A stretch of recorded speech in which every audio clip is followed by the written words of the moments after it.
शताब्दी पुस्तक माला, पाना है तो देना सीखो। गुरुदेव हमें बहुत सुंदर स्वाध्याय करा रहे हैं। आइए एक गायत्री मंत्र इसी भाव से करें कि हमारे अंदर भी देने का भाव आ जाए, हमारी भी पात्रता उस स्तर पर विकसित हो जाए कि हमें दैवीय अनुग्रह मिले और हम गुरुदेव के दिव्य पुष्प बनकर उस सुगंध को, गुरु शक्ति के प्राण को सर्वत्र फैला सकें। ओम भूर्भुवः स्वः तत्सवितुर्वरेण्यं भर्गो देवस्य धीमहि धियो यो नः प्रचोदयात्। पिछले स्वाध्याय में गुरुदेव ने 3 बातें बताई। क्या? कि अगर आप दैवीय अनुग्रह पाना चाहते हैं, अगर आप हमारा आशीर्वाद पाना चाहते हैं और अगर आप अपने जीवन को पूरी तरह ट्रांसफॉर्म और परिष्कृत करना चाहते हैं तो क्या करना पड़ेगा? एक, अपनी पात्रता को विकसित करना पड़ेगा, अपनी मनस्थिति में हेरफेर करना पड़ेगा, एक फूल के तरीके से खिलना पड़ेगा, भाव शरीर को डेवलप करना पड़ेगा, हमारी भावनाएं सुविकसित हो, हमारी भावनाओं में देने का भाव हो। आगे गुरुदेव लिख रहे हैं इसी में, आपको गुरुओं के आशीर्वाद, हमारे आशीर्वाद मिलेंगे और दूसरे गुरु भी आपके पास आएंगे और आपकी आवश्यकता को, जरूरतों को पूरी कर देंगे। पात्रता की परख हर जगह होती है।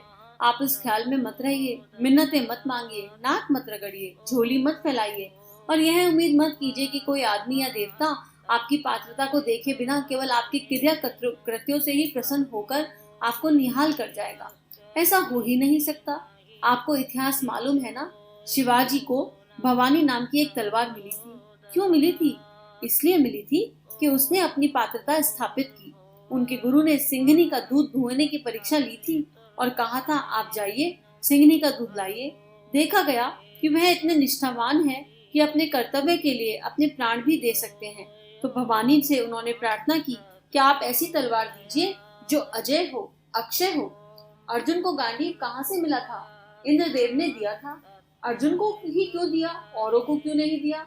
इंद्र ने अर्जुन को देने से पहले इम्तिहान लिया था कि इतनी कीमती चीज विश्वस्त आदमी को, प्रमाणित आदमी को ही दी जाए, हर एक को नहीं दी जाए। आपको यदि याद होगा कि जब अर्जुन वहां गए थे तो उनका इम्तिहान लेने के लिए इंद्रलोक की सबसे खूबसूरत युवती उर्वशी को भेजा गया था।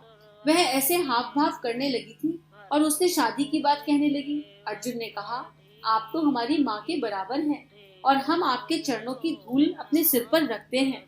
आप यह समझ लीजिए कि हम ही आपकी संतान हैं। ईश्वर से प्रसन्न होकर इंद्र ने यह समझ लिया कि यह व्यक्ति इस लायक है कि इसको अपना गांडीव दे देना चाहिए। इंद्र को जब यह विश्वास हो गया था कि उन्होंने अर्जुन को गांडीव के लायक माना और प्रसन्नता पूर्वक दे दिया। आपको बापा जलाराम की कहानी मालूम है। भगवान उनके यहाँ आए थे और उनको एक झोली दे गए थे जिसमें से अक्षय अन्न के भंडार निकलते थे। यह वरदान भगवान ने दिया था। जो भी है अभी है।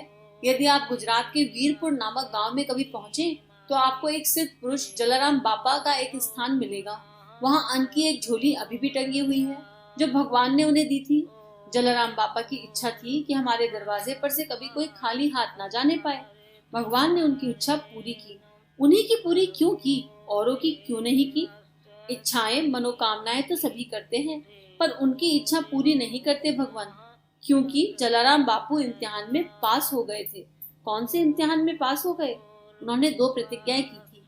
जलाराम मेहनत मजदूरी करेंगे और खेती में से अनाज उगाएंगे। और उनकी पत्नी ने प्रतिज्ञा की थी कि पेट भरने के बाद जो कुछ भी अनाज हमारे पास बचेगा उसे दुखियारों को, संतों को खिलाते रहेंगे। उनकी स्त्री खाना पकाती रहती थी सारा दिन और बापा जलाराम खेती बाड़ी करते रहते थे। वह अनाज पैदा करते और उनकी धर्मपत्नी खिलाती रहती। इस बीच पेट भरने के लिए जो मिल गया उसी से गुजारा कर लिया। बस संत की यही निशानियां हैं कि उसका चरित्र ऊंचा होना चाहिए। भक्त का चरित्र ऊंचा ना हुआ तब सभी कथा, कीर्तन, भजन, पूजन, जप, तप, अनुष्ठान बेकार हैं। नहीं साहब, हम तो अखंड कीर्तन करते हैं, जागरण करते हैं, जप तप करते हैं। आप यह सब करते हैं तो आपको मुबारक, लेकिन पहले आप सिर्फ एक जवाब दीजिए कि आप अपनी पात्रता को विकसित करते हैं कि नहीं। भगवान सिर्फ 2 ही बातें देखते हैं और वे आपकी मानसिक पवित्रता और आपकी पूजा। वो है आपकी मानसिक पवित्रता और आपकी पूजा। पूजा तो अपने मन को धोने का एक तरीका है। इतना सुंदर स्वाध्याय है। अब यहाँ पर ना ये उन लोगों के लिए उत्तर भी है। जैसे कई लोग ऐसा कहते हैं कि अरे इन पर तो बड़ी कृपा है भगवान की, इन पर तो बड़ी कृपा है, अरे इनकी तो भगवान सारी बात सुन लेते हैं, हम तो बस घंटों बैठे रहते हैं, हमारा तो होता ही नहीं, हमको तो साल भर हो गया जप करते हुए, इतने सारे अनुष्ठान कर लिए, ऐसा नहीं हुआ वैसा नहीं हुआ। तो अब ना दूसरों को मत देखिए कि किस पे कृपा है किस पे नहीं। अपने जीवन में झांकने का समय आ गया कि अगर हमको साधना करते हुए एक लंबा समय हो गया, अगर हमको कीर्तन भजन जप तप अनुष्ठान करते हुए लंबा समय हो गया, फिर भी हमारे अंतःकरण में हमारे जीवन में कोई परिवर्तन नहीं आ रहा है, फिर भी हमको उस परम सत्ता की कृपा प्राप्त नहीं हो रही, तो कमी कहाँ रह गई? इसका मतलब कहीं ना कहीं हमारे भाव शरीर में, हमारी कामनाओं में, हमारी इच्छाओं में देने का भाव नहीं है। हम संग्रह के भाव से सब कुछ कर रहे हैं। हमारे मन में करुणा संवेदना का स्थान अभी आया ही नहीं है। निश्चित रूप से कहीं कुछ तो लूप होल है। अब समय आ गया है उस लूप होल को चेक करने। या फिर हम भयग्रस्त होकर कर रहे हैं। बहुत सारे लोग भयग्रस्त होकर भी पूजा करते देखे जाते हैं। अरे अगर दिया नहीं जगाया तो भगवान जी नाराज हो जाएंगे, अरे अगर अनुष्ठान में कोई गलती हो गई तो भगवान जी नाराज हो जाएंगे। भगवान ऊपर खाली बैठे नाराज होने के लिए?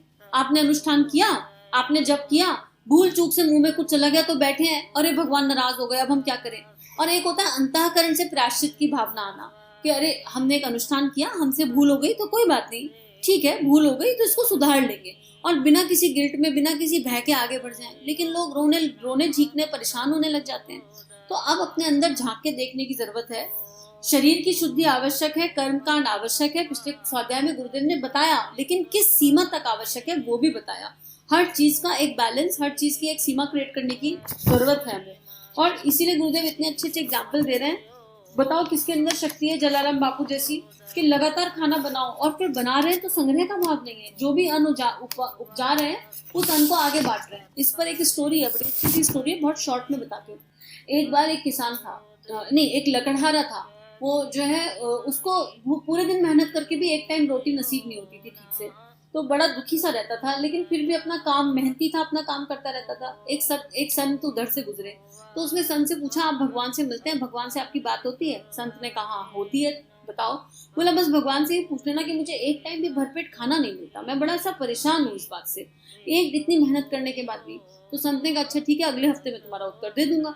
अगले हफ्ते संत मिले तो संत ने कहा कि मैंने भगवान से बात करी थी, भगवान जी ने कहा कि तुम्हारे हिस्से में पूरे जीवन काल में एक बोरी अनाज है केवल, और इसलिए क्योंकि एक बोरी अनाज है तो भगवान ने उस एक बोरी अनाज को तुम्हारे पूरे जीवन काल में डिवाइड कर दिया है, इसलिए तुमको नहीं मिलता।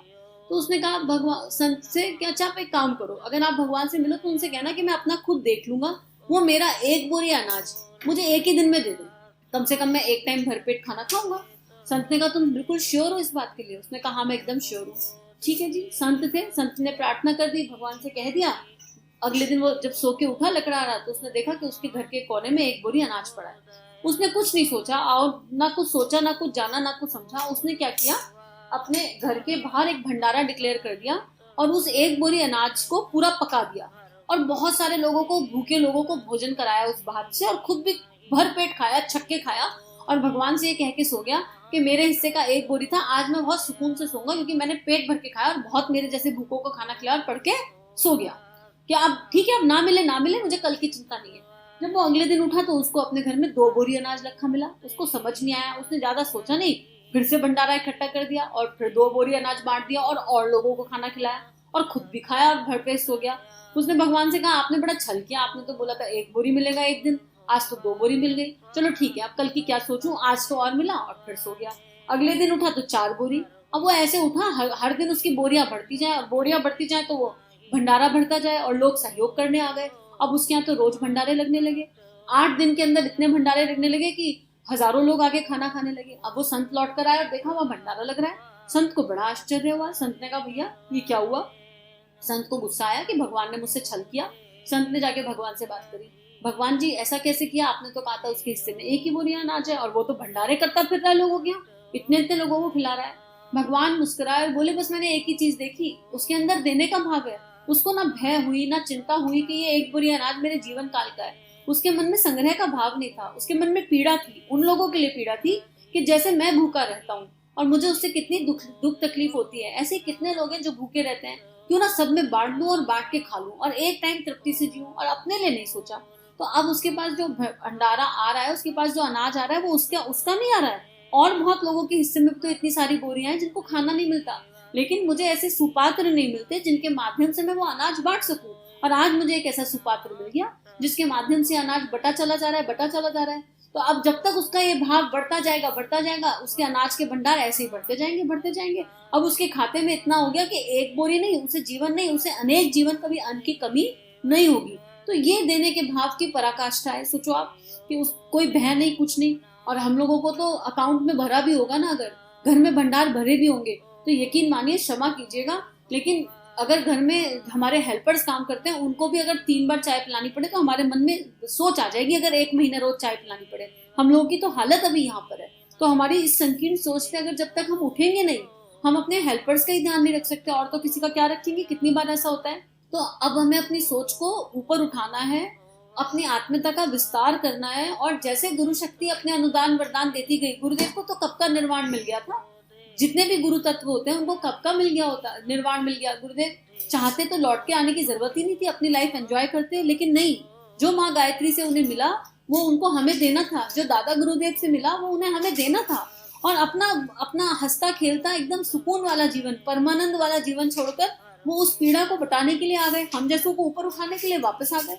और अगर हम अभी भी अपनी संकीर्ण सोच में जीवन जिएंगे और देने का भाव नहीं रखेंगे अपने मन में, तो फिर हमें कहाँ से क्या मिलेगा।